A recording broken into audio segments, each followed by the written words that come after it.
Welcome to The Explainer. I am absolutely thrilled you're here today because we're diving into something that literally flips everything our modern world tells us about success right on its head. You know, when we look back at history, we kind of just assume that people who changed the world were, well, born ready. We think they had the perfect resumes, unwavering confidence, and all the right connections. But the wild truth? They had no status, no skills, and absolutely no chance. A lot of history's most pivotal figures entirely lacked the background or the experience for the massive missions they were handed. So how on earth did they do it? Well, that is exactly what we're going to unpack today. Do you ever feel completely unqualified for the task ahead? Let's be real for a second. We all deal with imposter syndrome. We all have those moments where we look at a mountain we've got to climb. Maybe it's a new job, a relationship, or a personal calling, and we just think, man, I am so not the right person for this. I just don't have what it takes. If you're feeling that way right now, I want to completely validate that. It is a universal human experience. But as we're about to see, feeling unqualified, that might actually be the very first step toward achieving something extraordinary. Okay, let's dive into this. Think about human standards versus God standards. Human standards demand a polished resume, a flawless background, and unshakable confidence, right? We measure people by what they've already checked off the list. But God's standards, they're completely different. He searches for potential, for faith, and above all, just a willingness to say yes. He is definitely not looking at your LinkedIn profile. He's looking at your heart. So the crucial point is simply this. If you take away absolutely nothing else from this explainer today, take this. God does not always call the qualified. He qualifies the called. This is the absolute anchor for everything we're going to talk about. Over and over again in historical texts, we see this amazing pattern where the seemingly wrong person for the job is exactly the one chosen to pull it off. We're going to look at 7 distinct historical case studies today that prove this point, and we've broken them down into 3 pretty fascinating categories. Let's jump right into our first category, the overlooked and ordinary. First up on the list is David. Picture this. The prophet Samuel comes to town to anoint Israel's next king, and David's own family didn't even bother to invite him to the gathering. No way, right? They paraded out all of his older, taller, stronger brothers, totally expecting one of them to be the chosen king. David was just a kid, literally left out in the fields taking care of sheep. To his own dad, he seemed way too young and far too inexperienced to even matter. He was the absolute definition of overlooked. And this brilliantly illustrates the massive gap in perception. When David eventually went up against the giant Goliath, what did the armies of Israel see? Well, they saw his small size, his lack of physical strength, his youth. They saw a kid who had absolutely zero business being on a battlefield. But what did God see? A heart entirely willing to trust. David's confidence didn't come from his own physical power. It came from his absolute belief that God was greater than any giant. Facing Goliath with human strength, that would have been suicide. But facing him with faith, that literally changed the course of history. Let's look at another figure to see how this builds. Take Mary, for instance. Here was a young woman from an incredibly humble background. I mean, zero wealth, zero political influence, zero position of power. When she was chosen to become the mother of Jesus, that calling came with massive uncertainty. We're talking about the potential for intense public misunderstanding and really steep personal sacrifice. Yet Mary didn't respond by rattling off a list of why she wasn't qualified. Her simple, humble obedience amidst all that chaos ended up becoming an essential part of humanity's greatest story. All right, moving right along to our second archetype, the fearful and insecure. Let's talk about Moses. Moses was handed an unbelievable mission, leading an entire nation out of slavery in Egypt. But when he got the call, what did he do? He immediately started hyper-focusing on his flaws. His first response was basically, look, I am not a good speaker. Why in the world would anyone listen to me? Plus, he'd been hiding out away from Egypt for years as a shepherd. He wasn't a prince anymore. He'd lost all his royal status, all his power.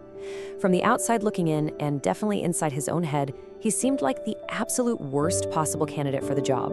But he was chosen precisely because, despite those deep insecurities, he was eventually willing to just trust the process.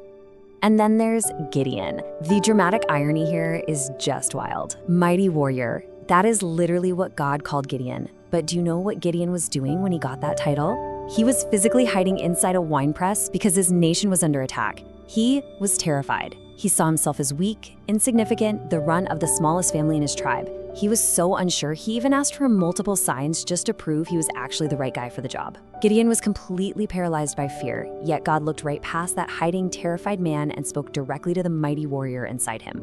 God so patiently transformed Gideon's intense fear right into faith. And ultimately, Gideon went on to defeat a massive enemy force using only a tiny, remarkably small army. By any military standard, it was a mathematical impossibility. But his victory proved such a vital lesson. True victory does not depend on human strength. It depends on God's power choosing to work through completely ordinary and sometimes very frightened people. And that brings us to our final and honestly, perhaps the most relatable category, the flawed and broken. Now, what's really interesting about this comparison is how cleanly we can map out the incredible transformations of three deeply flawed individuals. On one side, we have their reputations, how the world saw them, how their messy track records completely defined them, the enemy, the failure, the broken. But on the flip side, we see the reality of who they actually became once they were called. The messenger, the foundation, the hero. Let's break these three down real quick. We'll start with Peter. Peter was this simple, impulsive fisherman with exactly zero formal religious training. The guy was famous for speaking way before thinking. And his biggest moment, it was an absolute epic failure. During Jesus' greatest moment of suffering, Peter denied even knowing him, not once, but 3 separate times. By any strict human standard, that kind of disloyalty should have permanently disqualified him from leadership. But Jesus didn't fire Peter. He completely restored him.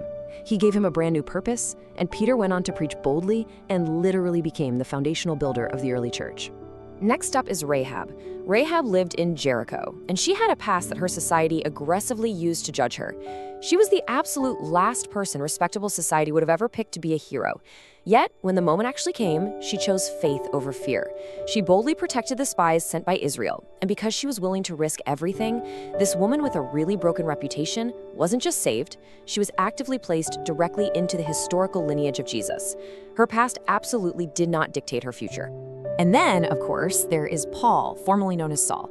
Paul wasn't just unqualified, he was actively working for the opposition. He fiercely persecuted the early followers of Jesus. He was a literal enemy of the mission. Yet God took a man who was fighting against him and completely changed his life upside down. Paul became one of the most influential voices in spreading Christianity, writing a massive chunk of the entire New Testament. I mean, if God can use an active enemy to change the world, absolutely no one is too far gone. Which brings us to the exciting culmination of our explainer today, the ultimate plot twist. When you take a step back and look at all of these stories together, this wildly exciting pattern emerges that just defies all of our modern logic.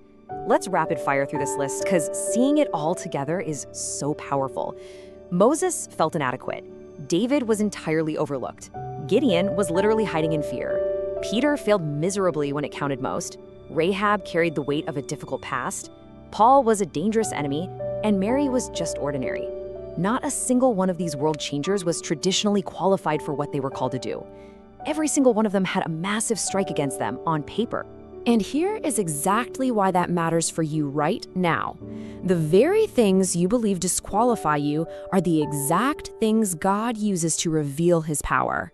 Your weaknesses, your lack of experience, your messy past, these do not prevent God from working through you. In fact, they're the exact canvas he prefers to paint on.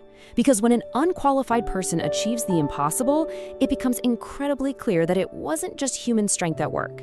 So, as we wrap up this explainer, I really want to leave you with this provocative thought.